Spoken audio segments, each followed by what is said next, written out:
መንፈስ ቅዱስ ክፍል 5 በስመ አብ ወወልድ ወመንፈስ ቅዱስ አሐዱ አምላክ አሜን። በዓለም ላይ የምትኖሩ ኦርቶዶክሳውያን የእግዚአብሔር ልጆች ሰላም እግዚአብሔር ይብዛላችሁ።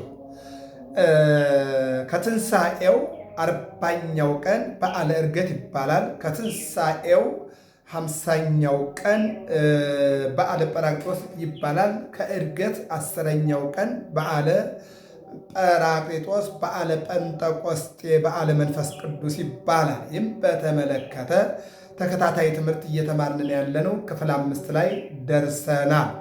ክፍል 5 መንፈስ ቅዱስና ክርስቶስ የሚለውን ነው የምንነጋገረው። ለግንዛቤ ያክል ክፍል 1 የመንፈስ ቅዱስ ስሞችና ምሳሌዎች፣ ክፍል 2 የመንፈስ ቅዱስ አካላዊነት፣ ክፍል 3 የመንፈስ ቅዱስ እግዚአብሔርነት፣ ክፍል 4 መንፈስ ቅዱስ በብሉይ ኪዳን። ይህን ተማምረናል። አሁን 5ኛው ደግሞ መንፈስ ቅዱስና ክርስቶስ የሚለውን እንመለከታለን። ለእኔም ለእናንተም እግዚአብሔር መንፈስ ቅዱስ በጎውን ሐሳብ እንዲነግረን መልካም ፈቃዱ ይሆንልን። መንፈስ ቅዱስና ክርስቶስ፣ መንፈስ ቅዱስና ወልድ ከዘላለም በአንድነት ነበሩ። ስንነሳ መጀመሪያ ላይ እንዲህ ብለናል። ምንድን ነበር ያልነው? መንፈስ ቅዱስ ይህ ስም ከዘላለም ከአብና ከወልድ ጋር ለነበረው ለእግዚአብሔር መንፈስ ቅዱስ የህላዌ የአነዋወር ስም ነው ብለን ነው የተነሳ። መጀመሪያም ስንነሳ ማለት ነው። አዎ መግለጫው ላይ ስንነሳ ይህ ስም ከዘላለም ለአብና ለወልድ ለመንፈስ ቅዱስ የመጠሪያ ወይም የአነዋወር ስም ነው ብለን ተነጋግረናል። አሁን ላይ ደግሞ መንፈስ ቅዱስና ክርስቶስ፣ መንፈስ ቅዱስና ወልድ ከዘላለም በአንድነት ነበሩ ይለናል። እሺ፣ አንደኛ መንፈስ ቅዱስ ቅድስት ማርያምን ክርስቶስን እንድትወልድ አበቃት። መንፈስ ቅዱስ እንዲህ ይላል። መንፈስ ቅዱስ አቀባ እምከርሰ እማ፣ ከእናቷ ማህፀን ጀምሮ መንፈስ ቅዱስ ጠበቃት። በእናት አባቷ ቤት 3 ዓመት ጠበቃት። 12 ዓመት በቤተ መቅደስ ጠበቃት። በ15 ዓመቷ በቅዱስ ገብርኤል ተናጋሪነት መንፈስ ቅዱስ መጣና ስጋዋን ደሟን ከፈለ። መለኮት መጣና ቃል ማለት ነው መጣና እነሆ ስጋዋ ስጋ ከነፍሷ ነፍስ ምን ሆነ? ተዋሃደ። ለዚህ ያበቃት ማን ነው? መንፈስ ቅዱስ ነው። መንፈስ ቅዱስ ነው። አዎ ቅዱስ ገብርኤል ትጸንሻለሽ፣ ትወልጃለሽ፣ የምትወልጂው አምላክን ነው ሲላት እፎ ይከውነን ዘትቤለን እንዘያምር ብእሴ፣ ወንድ ስለማላት ይህ እንዴት ይሆናል ብላ ስትመልስለት፣ ምንድን ነበር ያላት? መንፈስ ቅዱስ ይመጽእ ላዕሌኪ ወኃይለ ልዑል ይጼልለኪ፣ መንፈስ ቅዱስ ወደ አንቺ ይመጣል፣ የልዑል ኃይልም ይጋርድሻል። ዘኒ ይትወለድ እምኔኪ ቅዱሱ ለእግዚአብሔር፣ ከአንቺ የሚወለደው የእግዚአብሔር ልጅ እግዚአብሔር ነው አላት። ለዚህ ነው እንግዲህ አሁን መንፈስ ቅዱስ 5ኛው ክፍል እመቤታችን ቅድስት ድንግል ማርያም ከሦስቱ አካል አንዱ አካል ወልድን እንድትጸንሳ እንድትወልደው አበቃት፣ ጠበቃት። ከፈለ፣ ስጋዋን ደሟን ከፈለ። መለኮት በማኅፀነ ድንግል ማርያም ተዋሃደ። ለዚህ አበቃት መንፈስ ቅዱስ ነው የሚለን የሉቃስ ወንጌል ምዕራፍ 1 ቁጥር 35 ላይ መንፈስ ቅዱስ ይመጽእ ላዕሌኪ ወኃይለ ልዑል ይጼልለኪ። መንፈስ ቅዱስ ወደ አንቺ ይመጣል፣ የልዑል ኃይልም ይጋርድሻል። ዘኒ ይትወለድ እምኔኪ ቅዱሱ ለእግዚአብሔር፣ አንቺ የሚወለደው የእግዚአብሔር ልጅ እግዚአብሔር ነው። ቅዱስ ጴጥሮስ የማቴዎስ ወንጌል 16 ላይ አንተ ውእቱ ክርስቶስ ወልደ እግዚአብሔር ሕያው፣ የሕያው እግዚአብሔር ልጅ ክርስቶስ ነህ። ይህን ተናገረ። ለዚህ ነው ስለዚህ መንፈስ ቅዱስ ድንግል ማርያምን እንድትጸንስ አምላክን እንድትወልድ አድርጓታል። ሌላው መንፈስ ቅዱስ በማኅፀነ ኤልሳቤጥ በዮሐንስ ላይ ተመልጧል። መንፈስ ቅዱስ መንፈስ ቅዱስ ኤልሳቤጥ በመንፈስ ቅዱስ ተቃይታ የጌታዬ እናት እንድትል አድርጓታል። መንፈስ ቅዱስ መንፈስ ቅዱስ እነሆ ቅዱስ ጴጥሮስን የሕያው እግዚአብሔር ልጅ ክርስቶስ ነህ እንዲል አድርጎታል። ለዚህ ነው እስመ ይከሰተ ለከ ዘሥጋ ወደም፣ ሥጋና ደም አልገለጠልህም አላ ከሰተ ለከ አቡየ ዘበሰማያት፣ ሰማያዊ አባት መንፈስ ቅዱስ ገብቶልሃል ነው። በቃ መንፈስ ቅዱስ ገብቶልሃል።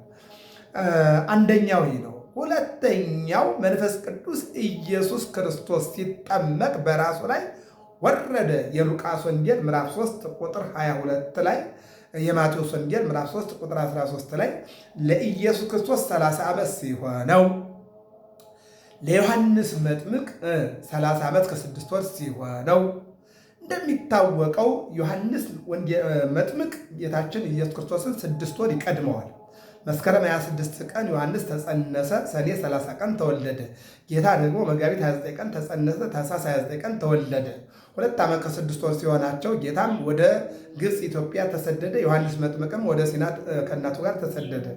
ጌታ 3 ዓመት ከ6 ወር ከእናቱ ጋር ተሰዶ ወደ ናዝሬት ተመልሶ በናዝሬት አደገ። ዮሐንስ ደግሞ በሲና እንዳለ እናቱ ሲና ላይ ሞተችበት። ጌታ ከስደት ሲመለስ ከድንግል ማርያምና ከዮሴፍ አረጋዊ ከሰሎሜ ጋር በዛ በሲና ተራራ ላይ ተገኝቶ ኤልሳቤጥን ቀበሩ አብረው። ዮሐንስ እንደተነገረው በኢሳይያስ 40 ላይ ነዋ ቃለ ዓዋዲ ጸር በገዳም ከጫካ ወይም በጫካ ወይም ከበረሃ የሚመጣ የተባለለት መንገድ ጠራጊ የተባለለት ዮሐንስ ነው እና በዛው አደገ። 30 ዓመት ከ6 ወር ሲሆነው መጣ። ጌታ ደግሞ 30 ዓመት ሲሆነው ወደ ዮርዳኖስ ተጓዘ። ሁለቱም ተገናኙ በዮርዳኖስ በቤተ ራማ። አጥምቀኒ በማይ ከመ ይትቀደስ ማይ በማይ ተበሰማይ፣ ና አጥምቀኝ የኔ ትሕትና ያንተ ልዕልና እንዲታወቅ፣ ይልቁንም ደግሞ 5500 ዘመን በበግ በላም በጊደር ደም የተበከለው ዓለም የቆሸሸው ዓለም እነሆ ይቀደስ ዘንድ በሰማያዊ ፈቃድ ማለት ነው። እንዲቀደስ አጥምቀኛ ነው። ዮሐንስ አጥማቂ፣ መድኃኔዓለም ተጠማቂ። በዮርዳኖስ የተፈጸመ አብ በደመና ዝንቱ ውእቱ ወልድየ ዝንቱ ውእቱ ወልድየ ዘአፈቅር ወሎቱ ስምዑ፣ የወደድኩት ውረድ ተወለድ ሙት ተሰቀል ያልኩት ልጅ እርሱ ነው፣ እርሱን ስሙት አለ አብ። ወልድ ደግሞ በዮርዳኖስ እጅ ተጠመቀ። አጥመቆ ዮሐንስ ለኢየሱስ ወገሰሶ እንተ ይትገሰስ ርእሶ፣ ዮሐንስ ኢየሱስን አጠመቀው የማይዳሰሰውንም ዳሰሰው ይላል። ተቀደሰት ማይ በጥምቀቱ፣ በኢየሱስ ክርስቶስ ጥምቀትም ውሃው ተቀደሰ። ፈሉ ማያዲ በርእሱ፣ እሱ ሲጠመቅ ውሃዎቹ በላዩ ላይ ፈሉ ይልና መንፈስ ቅዱስ ደግሞ በርግብ አምሳል መጣና በላዩ ላይ አረፈ ይላል። ስለዚህ መንፈስ ቅዱስ አብ በደመና ልጄ ነው ብሎ ሲመሰክር፣ ወልድ ደግሞ ሲጠመቅ፣ መንፈስ ቅዱስ ደግሞ በርግብ አምሳል መጥቶ በኢየሱስ ላይ አርፏል ማለት ነው። በሁለተኛ ደረጃ መንፈስ ቅዱስ እነሆ ከሦስቱ አካል አንዱ አካል መሆኑን ለማሳወቅ አብ በደመና ድምፅ እያሰማ ልጄ ነው እያለ ሲመጣ፣ ልጁ ደግሞ ኢየሱስ ሲጠመቅ፣ መንፈስ ቅዱስ ደግሞ በርግብ አምሳል መጥቶ በላዩ ላይ አርፏል ማለት ነው። ይህንን ነው የሚናገረው ማለት ነው። በሌላ እንግዲህ ሦስተኛው ኢየሱስ ክርስቶስ በመንፈስ ቅዱስ ተሞልቶ ወይም ደግሞ መንፈስ ቅዱስን ገንዘብ አድርጎ በኃይሉ ተአምራትን አደረገ፣ አገልግሎቱንም ፈጸመ ይላል። ማቴዎስ 12:28 ላይ እንደምንመለከተው ኢየሱስ ክርስቶስ መንፈስ ቅዱስን ተሞልቶ እነሆ ወይም ደግሞ በመንፈስ ቅዱስ ተነስቶ ተአምራትን አደረገ፣ ይልቁንም አገልግሎቱን ፈጸመ ይለናል። ሌላው በማቴዎስ ወንጌል ምዕራፍ 4 በሉቃስ ወንጌል ምዕራፍ 4 ላይ መንፈስ ወደ ምድረ በዳ መራው። ከተጠመቀ በኋላ መንፈስ ወደ ምድረ በዳ መራው። ወዴት? ወደ ቆሮንቶስ ገዳም 40 ቀን 40 ሌሊት እንዲጾም ይላል። መንፈስ መራው ማለት ፈቃዱን ነው። እግዚአብሔር አብ፣ እግዚአብሔር ወልድ፣ እግዚአብሔር መንፈስ ቅዱስ ፈቃዱን ነው ያለ። በድንግል ማርያም አብ ለአጽንዖ፣ ወልድ በተለየ አካሉ ሰው ሆነ። ወልድ ደግሞ እግዚአብሔር አብ ለአጽንዖ፣ መንፈስ ቅዱስ ለአንጽሖ። ወልድ በተለየ አካሉ በማኅፀነ ድንግል ማርያም ፍጹም ሰው ፍጹም አምላክ ሆነ። ከዚህ በኋላ በ30 ዓመቱ ተጠምቆ መንፈስ ቅዱስ እነሆ ወደ ገዳም ወሰደው የሚለው ምንድን ነው? ፈቃዱን ነው። በፈቃዱ ወደ ገዳመ ቆሮንቶስ ገብቶ ጾመ የሚለውን ነገር ሊናገር ነው። ይህም አድርጎ ወጣና ውሃውን ወደ ወይን ጠጅነት የሞተውን እያነሳ ዕውሩን እያበራ ለምጻሙን እያነሳ አንካሳውን እያስተካከለ እነሆ ለምጻሙን እያስተካከለ ታየ፣ ተአምራት ፈጠረ ነው የሚለን። ይህንን ይነግረናል። የሉቃስ ወንጌል 4:1 የማቴዎስ ወንጌል 4 ላይ ስንመለከት እንደውም ሶስት ነገሮች በዚያ በገዳመ ቆሮንቶስ ማለት ነው። በገዳመ ቆሮንቶስ ስልጣን፣ ትዕቢት፣ ሀብት እነዚህ ሶስቱ አርስተ ኃጣው የሚባሉት በዲያብሎስ በኩል ቢመጡ በዚያ በፈቃዱ ምን አደረገው? ድል አደረገው ነው የሚለው። በቃ ድል አደረገው። ይህንን ይናገራል። የጌታ መንፈስ በእኔ ላይ ነው። እንደውም 17-19 ላይ የጌታ መንፈስ በማን ላይ ነው? በእኔ ላይ ነው። ምን ማለት ነው? እግዚአብሔር አብ፣ እግዚአብሔር ወልድ፣ እግዚአብሔር መንፈስ ቅዱስ አንድ ስለሆኑ የጌታ መንፈስ በእኔ ላይ ነው እያለ ሲናገር እንመለከተዋለን ባጭሩ ማለት ነው። እና የሐዋርያት ሥራ ምዕራፍ 10:38 ላይ እግዚአብሔር የናዝሬቱን ኢየሱስ በመንፈስ ቅዱስ በኃይል ሾመው ይላል። እግዚአብሔር ልብ አድርጉ። እግዚአብሔር የናዝሬቱን ኢየሱስ በመንፈስ ቅዱስ በኃይል ሾመው ይላል። ወይም ደግሞ ተናገረ። የምወደው ልጄ ይህ ነው፣ የላኩት ልጄ ይህ ነው እያለ ባጭሩ ዕብራውያን 9:14 ላይ በዘለዓለም መንፈስ ራሱን ለእግዚአብሔር አቀረበ። በዘለዓለም መንፈስ ራሱን ለእግዚአብሔር አቀረበ። እግዚአብሔር ወልድ ባጭሩ መንፈስ ቅዱስ በክርስቶስ መንፈስ ቅዱስ በወልድ አንድም መንፈስ ቅዱስና ክርስቶስ ማለት አዳይ ማለት ነው። ወልድ ማለት ልጅ ማለት ነው። መንፈስ ቅዱስ በክርስቶስ መንፈስ ቅዱስና ክርስቶስ መንፈስ ቅዱስና ወልድ የሚለው ይመለከታል።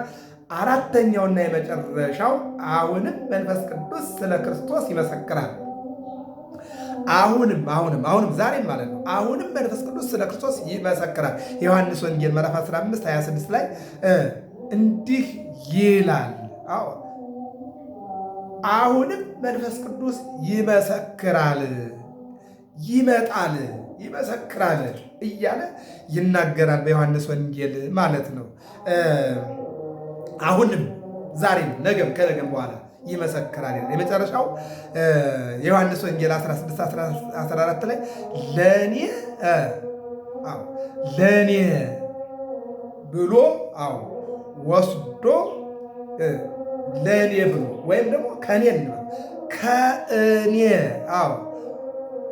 ወስዶ ምን ማለት ነው? እኔ ያስተማርኳችሁን ያሳስባችኋል ብሏል አይደል?